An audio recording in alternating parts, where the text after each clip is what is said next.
Hello everybody, Mr. O here, and I am giving you a supplemental video because I talked about a lot of things, I didn't show everything, and I'm sure there's probably a million questions I didn't answer.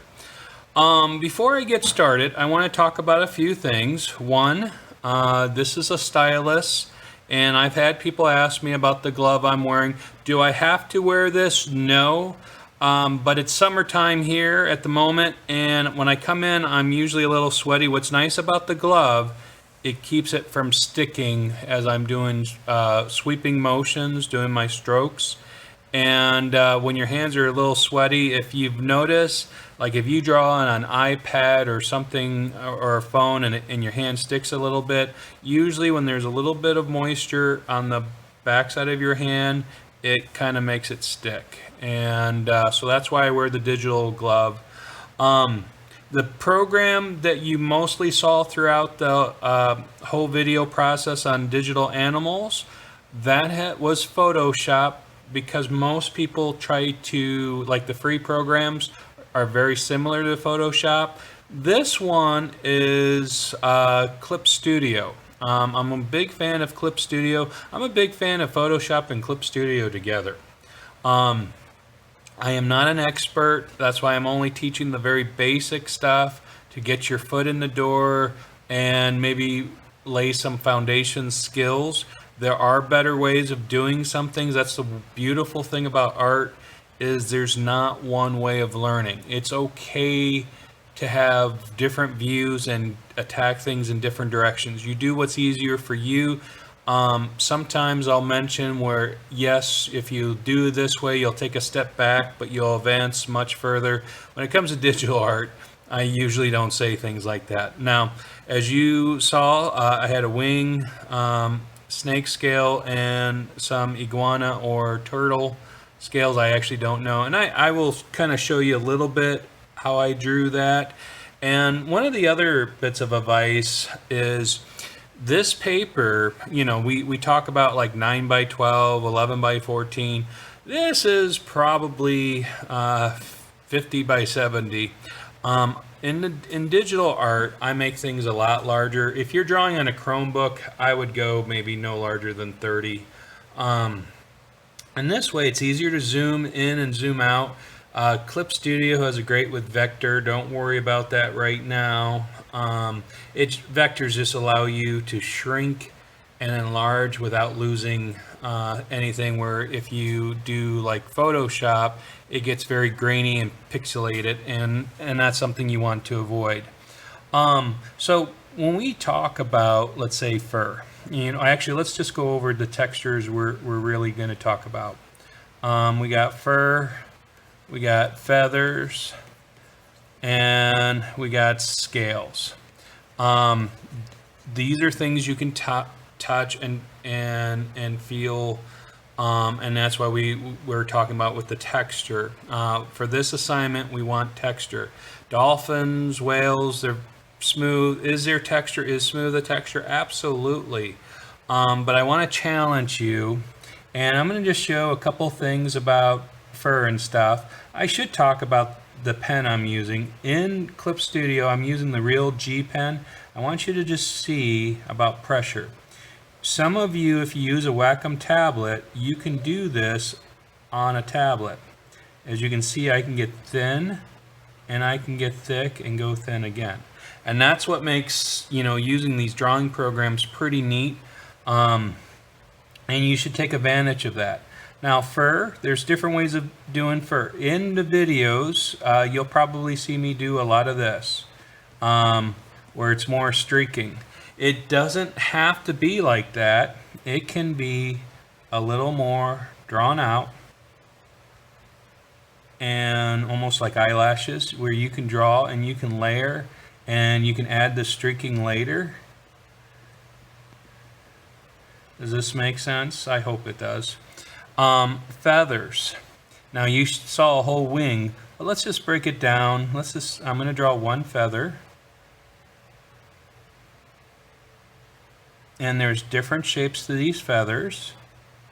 And I never draw a single line. Even though it's very thin, I will draw A double line is what I call it. And putting some textures into the feather.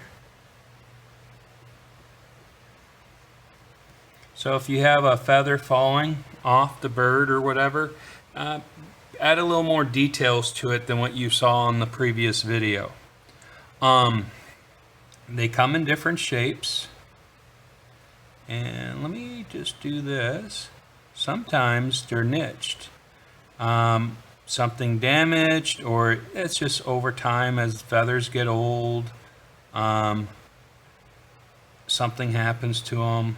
I'll be honest, I don't know everything there is about feathers, so there's probably a better reason for it than what I'm saying. But putting those little niches in makes them look pretty cool. And then when it comes to scales, as you saw, I made two different kinds. Think of the one like boulders, like little pebbles. How would you pile the little pebbles without touching and being very close to size? I'm kind of rushing this a little bit.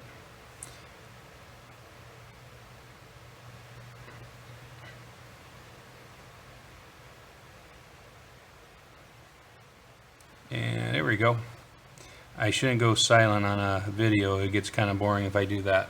There's the one, and then snake scales or even fish scales. So I'm going to go this direction with it. I start drawing them individually, and I always try to leave any spaces that I can in between because it makes things look more exciting.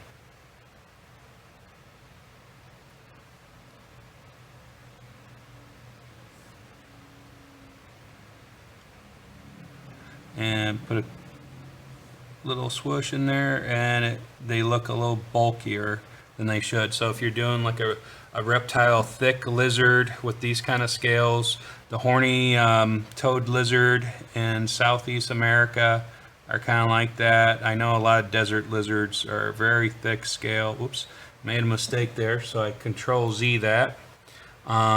Learn some of the keys and it'll make your life a lot easier. As you can see, I am making a few mistakes here. And it's okay, because you know what I'm talking about. And nobody's perfect. Or at least I'm not. I work every day. I try to get better at things, and I hope you guys do too.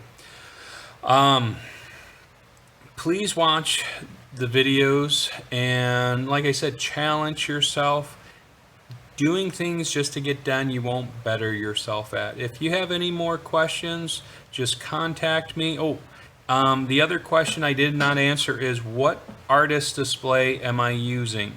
All right, an artist display hooks up to a regular computer, and as you can see, I can draw right on top of the monitor. It doesn't scratch. There is a little protective coat shield there that I can peel off and replace. This is the X Pen 22R or 22R Pro. It's something like that. It is an XP pen. XP pen. I keep always leaving the pen out. And like I said, I'm using Clip Studio for this. Used Photoshop. As a teacher, I can get a subscription. As a student, you can get a subscription to Photoshop. But honestly, I don't know if you're in high school, unless this is for sure you want to do that. Clip Studio costs like $250 one time, and it's probably good for 4 to 5 years, versus a discounted Photoshop or Creative Suites is from $20 to $30. So, you know, guys, think about it well. I have Creative Suites. I'll be honest with you, I'm paying $30 a month for it, but the only thing I really use is Photoshop. I'm not advanced enough to do the video editing software. It's above my head, but that gives me something to, you know, challenge and learn. Hopefully over time I will do my videos there, add some animation, and show you some improvement. Guys, have a great day, and as always, never forget this.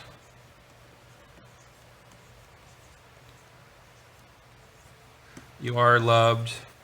You're amazing. You know, tell me how you do with the lesson, share your pictures with me. If you're in my class, you're getting graded, so you definitely want to share your pictures with me. We'll talk to you real soon. Bye-bye.